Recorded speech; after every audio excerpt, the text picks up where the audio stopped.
whenever I talk to people on a national level, Stork or whoever, about disc golf, they ask me who's going to the Oklahoma Hall of Fame, and I say, well, our whole stuff is going in.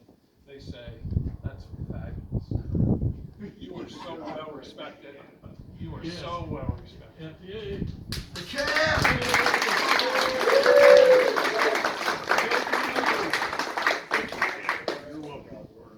None of this would have been possible without Jeff. He's been instrumental in bringing us all together. And I want to thank him because all the years I've been playing, I look forward to the tournaments because of the incredible artwork on the key.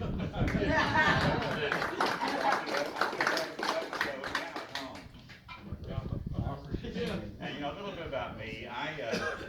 I was born very shy. I was so shy that, like in grade school, if I had to give a speech, I'd rather just somebody shoot me. So I had this going with me, and I was small for my age until I got to where I was in senior year in high school. Then I shot up. But when I was 16, I got stopped by the Oklahoma police because he said, the reason I stopped you, he says, I thought you were 12 because you were looking So when I finally got my height, I didn't even realize it for a while. You know, it took me a while to gradually cope with that. But because I was so small, I really wasn't into sports. I mean, I felt like I wanted to be in sports, but it just was denied me in high school. Like the football team, you had to be like a minimum of 120 in junior high. And I was like 60, you know, I mean, I was really small. So, as an adult, because I'd been deprived when I was younger, I just had this desire to participate in sports. And so I started out as an amateur in tennis, which I, did my best until I really played somebody good, realized what a really good tennis player was. That kind of ended my interest in tennis. But then I was driving through the Will Rogers Park one day, and I was 38 years old, and I had my brother-in-law with me, and he was real young at the time. He was like 8 years old, and we were driving through Will Rogers Park, and I saw these baskets over there, and I said, well, what is that? Is that some sort of new grill or something? Some charcoal thing? He said, no, that's frisbee golf. And I said, what? Frisbee golf. So I got interested in it, and my other brother-in-law, which is a little older, we started playing together, and my first disc was a Black Master.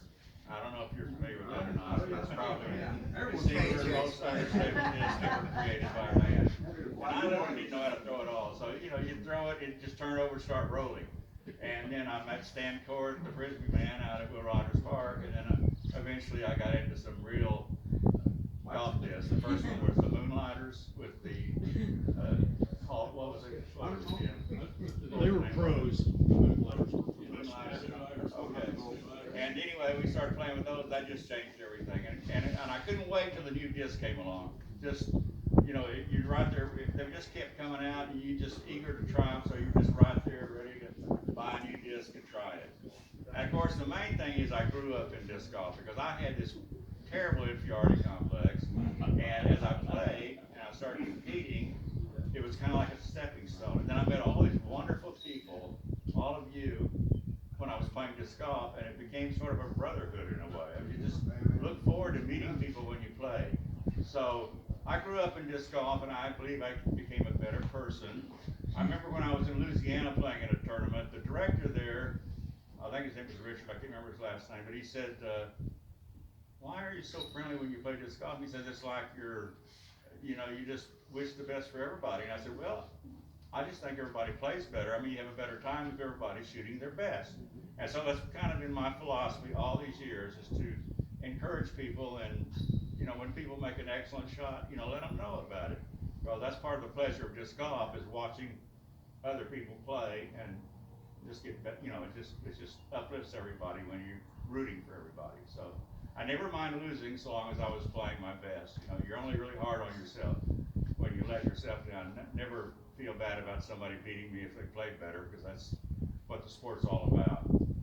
Anyway, I've grown up, and now I can actually give a speech now, so.